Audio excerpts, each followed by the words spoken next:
Lagi ke harga bahan pokok, Ibu Ani, apakah ini cukup mengkhawatirkan dari segi kenaikan inflasi, terkait dengan aksi proteksionisme yang masih dilakukan oleh banyak negara dan juga kebutuhan impor kita yang, juga masih cukup genting mengingat, efek dari El Nino ini masih terus berlanjut hingga saat ini? Jadi Mbak, sebetulnya kalau harga pangan ini kita kena dari 2 hal ya. Satu memang ada faktor geopolitik, kemudian juga karena climate change ya, sehingga proteksionisme dari negara-negara penghasil bahan-bahan pangan ini menjadi tinggi. Implikasinya pasti harga naik. Kemudian yang kedua dari domestic production-nya sendiri. Beras kita kan kita tahu di Januari Februari ini kita defisit itu antara 1,3 sampai ke 1,5 juta ton per bulannya. Artinya kita pasti tergantung pada impor.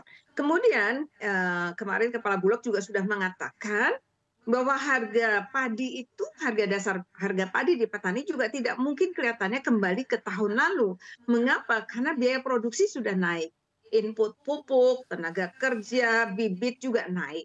Artinya harga beras akan relatif tidak sama dengan tahun lalu, akan sedikit lebih tinggi. Berarti kita harus sudah mitigasi dari awal ini, implikasi dari satu harga beras. Kemudian gandum, tadi Pak Halim juga menyampaikan, kita kan importir ini, kita tidak ada produksi gandum karena memang bukan produksi. Dia produksi dari subtropis ya. Nah kita kan pangan keduanya ini, pangan kedua, pangan pokok kedua dan tanda kutip itu kan mie ya, dan mie kita ini sumber bahan bakunya adalah gandum. Dan ini juga relatif, walaupun beberapa negara beberapa bulan ini kelihatannya akan ada oversupply, tetapi karena situasi geopolitik bisa saja ini tetap terjadi gangguan supply-nya di pasar internasional sehingga harga masih naik.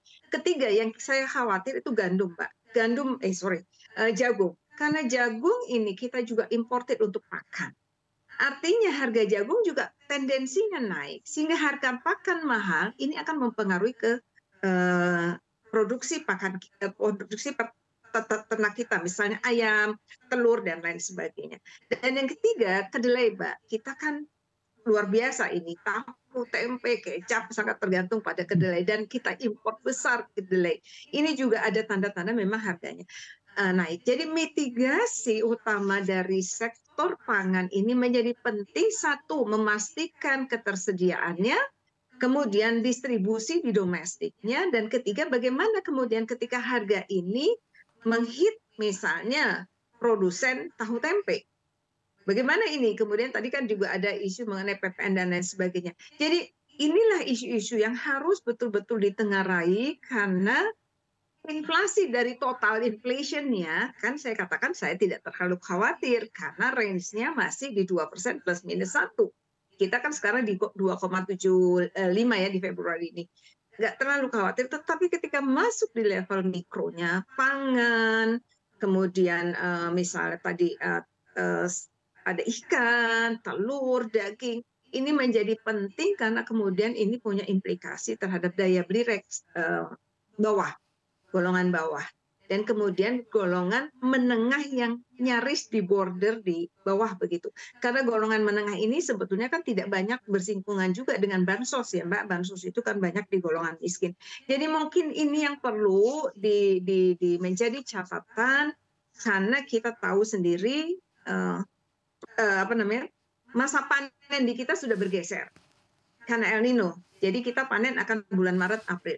Tapi kita juga tahu Maret ini curah hujannya luar biasa, banjir di mana-mana. Ini akan mengganggu satu dari sisi produksi total, jadi kualitasnya juga, Mbak. Sementara beras yang tersedia di pasar internasional adalah beras medium. Beras yang pecahnya kurang 5% dan harganya relatif tinggi. Beras premium yang lebih tinggi harganya dibandingkan beras medium. Jadi artinya kemungkinan kita juga akan dapat harga beras impor yang relatif mahal karena kita beli beras premium. Jadi hal-hal ini perlu menjadi mitigasi supaya golongan miskin, menengah ke bawah itu juga terproteksi dari sisi inflasi yang bersumber dari bahan pangan. Itu Mbak Ane. Baik, kita beralih ke Pak Halim. Pak Halim, kita beralih ke sektor properti. Kalau berdasarkan data OJK, ada kenaikan di non performing loan untuk KPR begitu. Apakah menurut Bapak ini cukup mengkhawatirkan? Ya sebetulnya efek dari kenaikan NPL yang terjadi sektor properti ini kan bukan tiba-tiba ya. Ini adalah efek dari pandemi COVID yang lalu ditambah dengan ya sedikit lah kenaikan suku bunga akhir-akhir ini, dan juga tadi kita bicarakan berkurangnya daya beli golongan menengah. Hal-hal ini yang mengakibatkan sektor properti kita memang belum tumbuh dengan cukup baik hingga saat ini. Memang ada beberapa katakanlah segmen dari KPR khususnya yang subsidi yang masih terus cukup baik permintaannya. Tapi untuk golongan menengah ke atas saya rasa permintaannya melemah.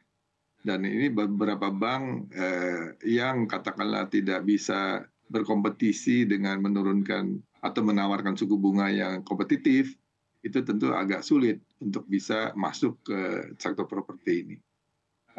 Dan kami melihat proses restrukturisasi akibat COVID kan rata-rata sudah berjalan baik, dan beberapa bank juga sudah boleh dibilang sudah hampir selesai, walaupun sisa-sisanya inilah yang sekarang kita saksikan. Nah, di tengah-tengah kondisi seperti sekarang, ketika inflasi cenderung naik dan pelaku pasar pasti memperhitungkan bagaimana nanti kemungkinan The Fed apakah akan menaikkan suku bunga atau menurunkan suku bunga, maaf, dan kemudian apakah itu akan diikuti oleh Bank Indonesia atau tidak. Nah ini yang tentu saja dipantau seperti itu. Namun kita tahu bahwa sektor properti terutama KPR yang golongan menengah atas itu sangat sensitif terhadap suku bunga. Jadi kalau suku bunganya itu bisa cepat diturunkan oleh Bank Indonesia, tentu kita bisa berharap sektor properti golongan menengah atas ini bisa tumbuh. Namun kalau seperti sekarang ya kita tahu semua saling menunggu-nunggu bagaimana The Fed bisa bereaksi apabila nanti The Fed-nya masih belum menurunkan suku bunga, ya kita akan lihat juga bank-bank kita akan cenderung lebih berhati-hati. Jadi tampaknya memang sektor properti bukan sektor yang katakanlah bisa cepat tumbuh dalam tahun-tahun dalam kondisi seperti sekarang ini. Baik.